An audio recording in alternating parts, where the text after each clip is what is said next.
हमें मुंबई की सबसे बेहतरीन नवरात्रि कहा जाता है। इस वर्ष हमें खुशी है कि गुजरात की मशहूर कच्ची गोयल गीता रबारी पहली बार हमारे मंच का पर प्रदर्शन करेगी। ये हम सबके लिए गर्व का क्षण है। हमारा उद्देश्य हमेशा सर्वश्रेष्ठ देना है, चाहे वो 1.25 लाख फुट का वुडन डांस फ्लोर हो, top international world class sound system या फिर लाइट इफेक्ट्स हो, या बारिश में भी बिना रुके सुविधा देना है। अंत में मैं माननीय मंत्री एवं सांसद श्री पीयूष गोयल जी का, हमारे मार्गदर्शन श्री गोपाल शेट्टी जी का और विधायक श्री संजीव उपाध्याय जी का आभार व्यक्त करता हूँ। उनके आशीर्वाद और आपके प्यार से यह नवरात्रि फिर एक नया इतिहास बनाएगी। धन्यवाद। नमस्ते ट्रम्प में उन्होंने परफॉर्म किया और वक्त है अब बाय बाय ट्रम्प के लिए भी वो परफॉर्म करें।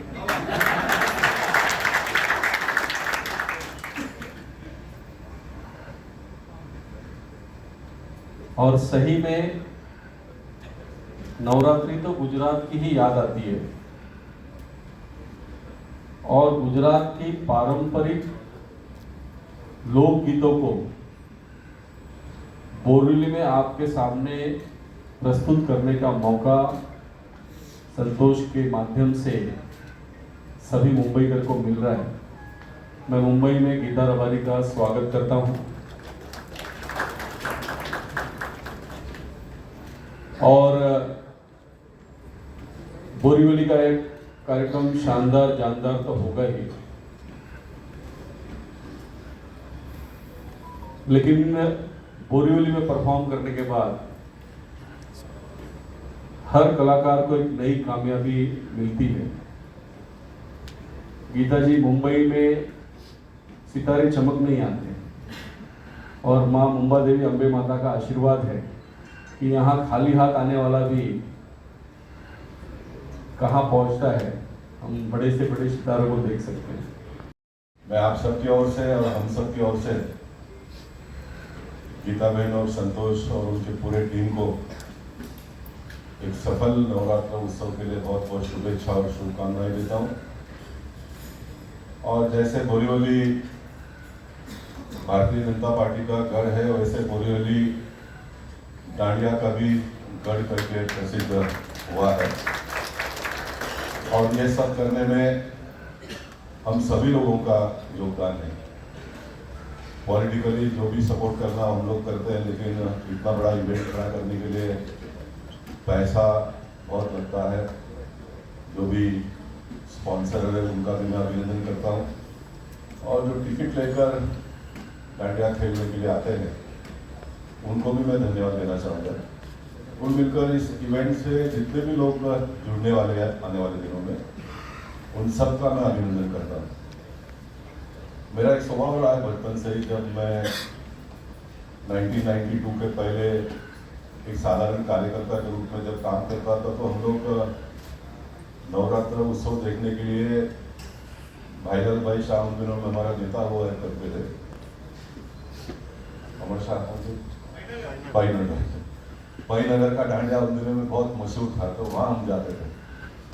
और जब मैं 92 में पहली बार नगर सेवक के रूप में आया तो फिर गणेश नायडू जो राष्ट्रवादी कांग्रेस से परिचित है, उनके हर भूमि पूजन और इस नवरात्र 9 दिन में एक दिन कार्यक्रम के लिए जा रहा है। मुझे एक ही दिन देखा होगा, किसी 2 दिन देखा ही नहीं होगा। जब काम कम था तब भी और काम बहुत बढ़ गया तब भी। और संतोष ने जब प्रारंभ किया तो संतोष के पीछे मैं डट कर खड़ा हो गया, क्योंकि मेरे पार्टी का एक कार्यकर्ता इतना बड़ा काम करता है तो मेरा फर्ज बनता है कि मैं उसके साथ में खड़ा रहूँ। मुझे ये अवसर मिला है, माता जी की कृपा हुई कि इस साल जो मुंबई में सालों से सबसे फर्स्ट नंबर की जो नवरात्रि रही है उसमें मैं पहली बार मुझे स्टेज पर मौका मिला है, तो मैं धन्यवाद कहूँगी मेरे भाई संतोष भाई जी और जितने भी गरबा प्रेमी हैं, क्योंकि ये सब सुनते तो आए हैं पर उन्होंने कभी लाइव मेरे साथ गरबा खेला नहीं है, तो इनके लिए भी ये बहुत अवसर बड़ा है और मेरे लिए भी बहुत बड़ा अवसर है कि मैं अपने जितने भी सुनने वाले चाहक के उनके सामने पहली बार परफॉर्म करूँगी। तो बस उत्साहित हूँ, जितने भी मुंबई के खेलैया हैं वो सब आए इस बार नवरात्रि में। जो पुराने गरबे हैं सालों से पीढ़ियों से जो गरबा चलता रहा है वो तो हम गाएंगे, जो मेरे खुद के नए जो गरबा है वो भी मैं गाऊंगी। तो आना जरूर, बोरीवली में कुछ नया मिलेगा और पुराना दोनों जो हम बचपन से सुनते आए हैं। धन्यवाद। और जब आप आओगे तो आपको लगेगा कि ये नवरात्रि हमारी संस्कृति, हमारे कल्चर और भक्ति को तीनों को साथ में मिलकर हम इस नवरात्रि का लाभ उठाएंगे। Thank you.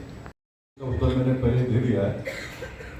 गवर्नमेंट के पास हर साल हम लोग प्रयास करते हैं कि बस समय अधिक बढ़ाकर ग्रो करके, लेकिन कोई कारण से हो नहीं पा रहा है।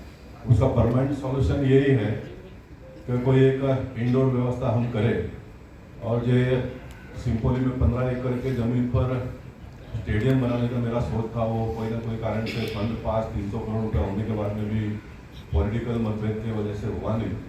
तो उस विषय को मैं आगे लेकर चल रहा हूँ। हमारे पास पीयूष गोयल जी जैसे सक्षम नेतृत्व हम सबको मिले हैं, तो वहाँ पर अगर स्टेडियम बनता है तो एक बड़े पैमाने पे लोग समय के बाहर भी जाकर खेल पाएंगे। इस प्रकार की व्यवस्था करने के बारे में हमारे मन में है। इस साल में हम प्रयास करेंगे, एक आध दिन बढ़ाकर जरूर करके देखेंगे, क्योंकि एनवायरमेंट क्लियरेंस का जो सुप्रीम कोर्ट का मामला था सभी को पता है, वो अभी क्लियर हुआ है, उससे डायरेक्ट रिलेटेड नहीं है, लेकिन कोशिश करेंगे। कभी सुनील गावस्कर खेलते थे तो उसके बाद सचिन तेंदुलकर आए। लोगों को लगा सचिन तेंदुलकर से अच्छा कोई नहीं होगा तो विराट कोहली आए। तो फाल्गुनी बहन बहुत अच्छी है, लेकिन गीता बहन भी नंबर 1 है। और बोरीवली ने जैसे नए लोगों को मौका देने का हमेशा अवसर दिया है, बोरीवली के लोगों ने संजय उपाध्याय को भी अवसर दिया और उसने भी चौके छक्के ही लगाए, रिकॉर्ड बनाया बोरीवली में। मेरी बहन गीता बहन भी इस बार मुंबई में धमाका करेगी, मैं विश्वास करता हूं। मेरी प्रायोरिटी में मैंने उल्लेख किया था कि हिंदुत्व और विकास। बोरीवली ये आध्यात्मिक सांस्कृतिक नगरी है। यहाँ के लोग शांति प्रिय हैं, सनातन विचारों में विश्वास रखते हैं, अपनी संस्कृति सभ्यता को लेकर आगे बढ़ते हैं और इसके लिए इस बार की दहंडी भी विशेष होगी।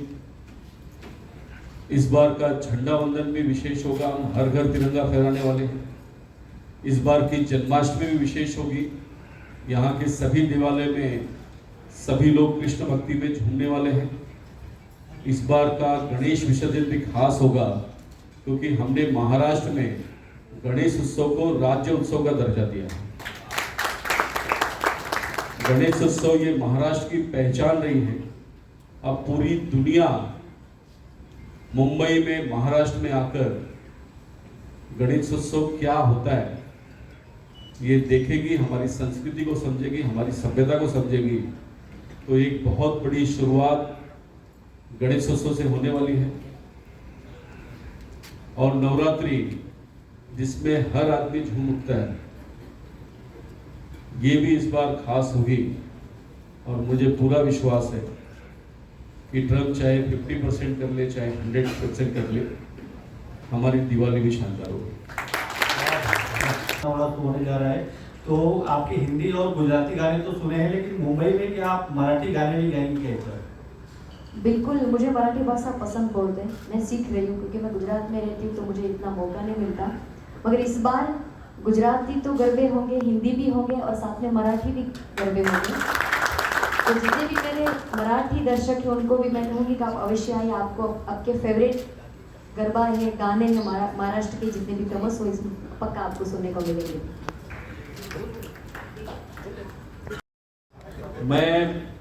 मेरा बोरीवली से जो संपर्क है वो आज का नहीं है। रघुलीला मॉल में जब संतोष ने पहली बार प्रीति पिंकी को लाया था ना, तब भी मैं उसमें था। और संतोष सिंह हमेशा ये एक्सपेरिमेंट करने के लिए जाने जाते हैं और इसके लिए अंधेरी में भी हमारे मुर्जी काका ने किया था और यहाँ पर भी हम सब मिलकर करने वाले हैं। और जो गोविंद ने मराठी की बात की, मुंबई में सबसे बड़ा मराठी डांडिया भी हम ही करते हैं।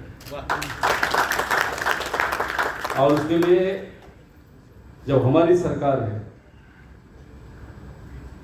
तो हिंदुओं के त्योहारों पर कोई पाबंदी नहीं होगी।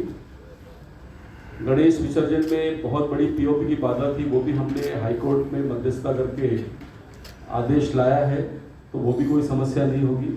और इसलिए इस बार के सारे त्योहार शानदार होंगे, जानदार होंगे। मुंबई जिसके लिए जानी जाती है, बॉलीवुड की अनेक पिक्चर मुंबई की दहीहंडी के डांस के कारण प्रसिद्ध हुए। बॉलीवुड के बहुत सारे पिक्चर हमारे गणेशोत्सव के गानों के कारण हिट हुए हैं और बॉलीवुड के बहुत सारे पिक्चर, वो सुहाग का अमिताभ बच्चन का हो, चाहे मैं ऐसे बहुत सारे गीत बता सकता हूँ जो केवल हमारी नवरात्रि के कारण हिट हुए। तो ये बार भी सब हिट ही होने वाला है, चिंता की आवश्यकता नहीं। और गीता बहन क्या और भी कोई नवोदित कलाकार होगा तो निश्चित ही सबको आगे आने का मौका मिलना चाहिए। हमारी तरफ से इस प्रकार का प्रयास शुरुआत है और मुझे लगता है सभी इसका स्वागत करेंगे। दिल्ली में जो मुंजी पटेल ने किया था, कार्यक्रम मैंने किया था वहाँ पे, तो आपने मुंजी गाना थे, पूरा इवेंट मैनेज किया था, बैंक के साथ मैं था वहाँ पे। तो कैसा होता है, फ्री आप बोलते फ्री वो पॉलिटिकल नवरात्रि था वो। अभी ये कैसा नवरात्रि, हमारा खर्चा बहुत बड़ा खर्चा है, छोटा खर्चा। कौन से हम साथ में रहते, टिकट पैसा तब भी खर्चा नहीं करते, तो नवरात्र हो ही नहीं पा रहे। मेरे को इलेक्शन लड़ना नहीं, मेरे को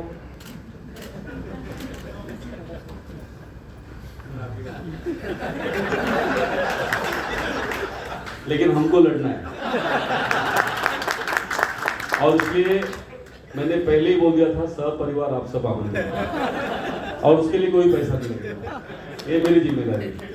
उसका पैसा मैं संतोष को दे दूंगा। गोपाल सर ने बोला कि जिस तरह से कल्चरल प्रोग्राम को यहाँ पे प्लेटफॉर्म देने की आपने बहुत सारी कोशिश की, लेकिन क्या लगता है उत्तर मुंबई की बात करें, बोरीवली में सबसे बड़ा गरबा होता है, लेकिन क्या लगता है कहीं ना कहीं अभी भी कोई कमी है जिसे आप आगे पूरी करने की कोशिश करेंगे? मैंने कहा कि कमी तो जीवन भर रहने वाला, जब तक हम सबका शरीर चलता है तो कमियां तो रहने वाली है, उसको अपने जीवन में पूरा करने का प्रयास हम सब लोगों ने मिलकर करना चाहिए। और मैंने बताया कि ये हर साल का प्रॉब्लम को दूर करने के लिए एक बड़ा स्टेडियम बनाने की आवश्यकता है। मैं फिर एक बार कहूँगा कि हम north Mumbai cricket premier league का लॉन्चिंग कर रहे हैं नवंबर में, और वो करने के पीछे का सोच वापस फिर मैं ये कहूँगा कि एक बहुत बड़ी ऊंचाई उसको हमको प्राप्त करके देना है। और जैसा वानखेड़े स्टेडियम है वैसा बोरीवली में भी अपने को स्टेडियम बनाना है, चिकवाड़ी के 15 एकड़ के भूखंड पर। और वहाँ पर बनने के बाद में हम बेसमेंट वहाँ पर बनाएंगे। तो मैंने कहा ना कि भागवत सप्ताह, रामायण और ये नवरात्र उत्सव, ये सारे उत्सव उसमें आयोजन हम करेंगे। आज सपना लगता है किसी को, लेकिन ये हकीकत में पूरा होता हुआ देखेंगे आप सब लोग। मैं तब तक हाँ, थोड़ा तो टाइम देना पड़ेगा, मतलब ये स्कूल वाला टेस्ट हो रहा है। मैंने गीता जी से कहूँगा कि अपनी मत कहिए, संतोष का टिकट बिकना बाकी है। अभी ना ये सरप्राइज है, तो मैं अभी गा दूंगी तो फिर आप सुनने नहीं आओगे ना, तो ये सब आपको नवरात्रि में से मिलेगा। एब्सोल्युटली, ये सरप्राइज रखेंगे बहुत ही। हरि ओम विठ्ठला विठ्ठल विठ्ठल विठ्ठला, हरि ओम विठ्ठला, वारी केने आया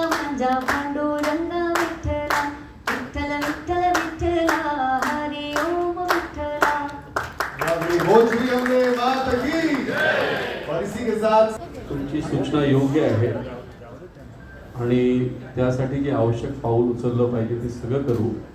काही वर्षासाठी हे आहे, कारण आता कोस्टल रोड, मेट्रो आणि ते टनेल पण होतोय, तर बोरिवलीची समस्या पुढच्या 2-3 वर्षात संपेल. पण एवढा मोठा इव्हेंट असतो तर निश्चित भरपूर लोक गाड्याने येतात, तर फार मोठी पार्किंगची व्यवस्था सुद्धा करण्यात आली आहे.